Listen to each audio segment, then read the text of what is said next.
Chainsaw Man Chapter 101 is titled After School Devil Hunters because Mitaka and Yuko go to hunt devils after school. Mitaka and Yuko are going to look for devils to hunt in the city, and before they do, they eat some taiyaki and get to know each other.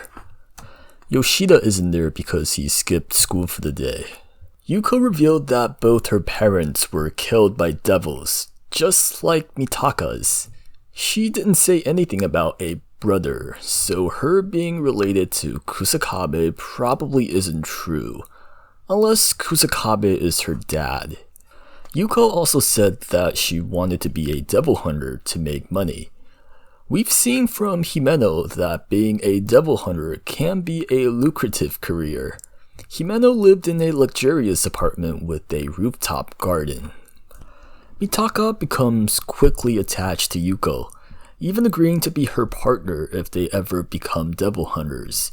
However, out of nowhere, the War Devil then proposes to kill Yuko. The War Devil gives us some more details about how her powers work. First, she confirms that anything she kills becomes a weapon for her to use, similar to Makima. And second, the more guilt that Mitaka feels towards those she kills, the stronger the weapons she create will be. This may actually be why the War Devil chose Mitaka as her host. Mitaka is a sentimental person. Even as she was dying, she was thinking about Bucky and how relieved she felt about not actually killing him. The motif of guilt is also why the first devil Mitaka's ever fought was the Justice Devil. Mitaka then changes the subject by getting the War Devil to address her by her name. In turn, the War Devil asks the same and reveals her name to be Yoru. So from now on, Mitaka will call the War Devil Yoru, and the War Devil will call Mitaka Asa. Mitaka's first name, Asa, means morning in Japanese, and Yoru means night. This is an obvious theme of the two of them being opposites of each other. The light to the dark, the peace to the violence, and the timidity to the brazenness. Beyond that, Asa and Yoru are two sides of the same coin. Morning and night cannot exist together, just like how only one of them can appear in the flesh at a given time. Furthermore, this may also go back to the theme of birds. Yoru first appeared as an owl, a nocturnal creature, while in Mitaka's first appearance she was associated with a chicken, a morning bird. The morning was killed, and the night takes over. Anyways, we cut to a politician on the street giving a speech, which is pretty common in Japan.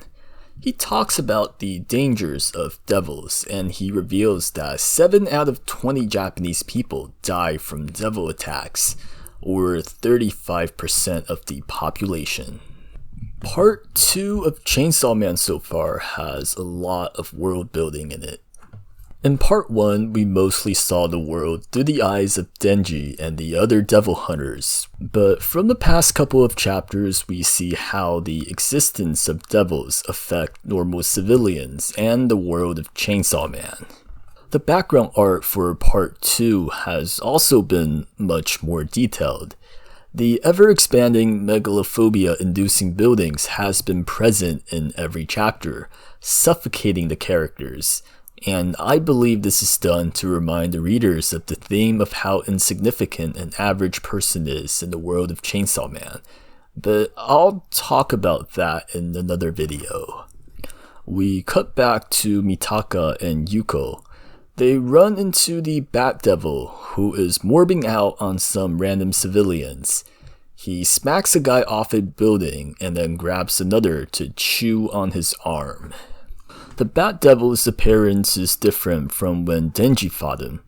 His eyes are bulging from their sockets, and the bones around his nose and mouth area are exposed.